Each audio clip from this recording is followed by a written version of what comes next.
चले बाबू, उस वीडियो में दूसरा क्वेश्चन बता चुके हैं। अब इस वीडियो में पहला का तीसरा क्वेश्चन बता रहे हैं, ठीक है। क्वेश्चन बोर्ड लिखा हुआ है 2x का मान 6x + 3 = 0।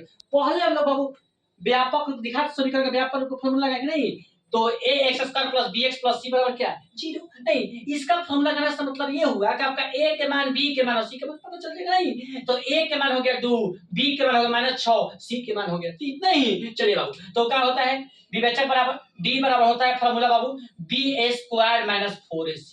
d बराबर क्या होता है b² - 4ac। नहीं बताइए p का मान क्या है -6 का स्क्वायर हो जाएगा -4 जब कहते हो यहाँ पर कुछ नहीं इंटू तो मतलब गुना हो जाएगा।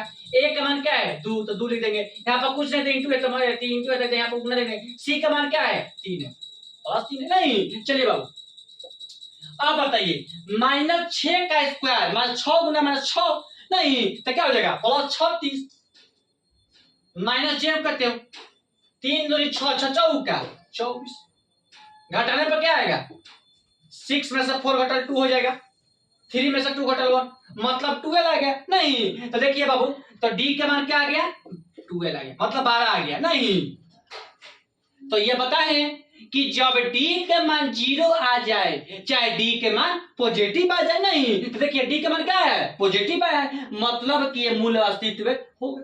और जब मूल अस्तित्व कब नहीं होगा जब d के मान क्या, जब d के मान माइनस में रहेगा तो मूल अस्तित्व नहीं होगा। ये d का मान क्या है पॉजिटिव में है, नहीं तो पॉजिटिव में रहेगा तो मूल अस्तित्व होगा, और जब d का मान 0 भी रहेगा तो मूल अस्तित्व होगा। तो देखिए d का मान पॉजिटिव है तो मतलब d का मान बड़ा है तो लिख देंगे अतः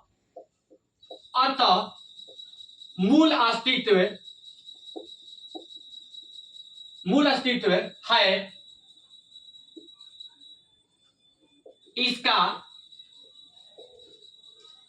इसका कोई हल होगा नहीं।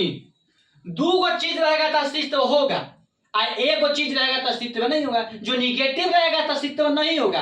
एक d का मान 0 आ जाएगा, अच्छा d का मान पॉजिटिव आ जाएगा। नहीं पॉजिटिव में कुछ भी संख्या आ जाए, नहीं मतलब कि 1 आ जाए 2 आ जाए मतलब कि कोई भी संख्या आ जाए, खाली उसका संख्या क्या होना चाहिए पॉजिटिव होना चाहिए, नहीं तब आपका मूल अस्तित्व होगा। और जब d का मान निगेटिव आ जाएगा, निगेटिव में कुछ भी कोई भी संख्या आ जाएगा तो मूल अस्तित्व नहीं होगा। देखिए d का मान क्या है 12 है, मतलब पॉजिटिव है तो ये मूल अस्तित्व क्या है होगा नहीं। चलिए ये आपका पहला का तीसरा क्वेश्चन समाप्त हो चुका है। अब हम लोग कल मिलेंगे नेक्स्ट वीडियो में, दूसरा का क्वेश्चन बताएंगे, दूसरा में आपको सवाल बताएंगे जिसमें 2 क्वेश्चन, ठीक है। कल हम लोग नेक्स्ट वीडियो में इसमें मिलते हैं, ठीक है।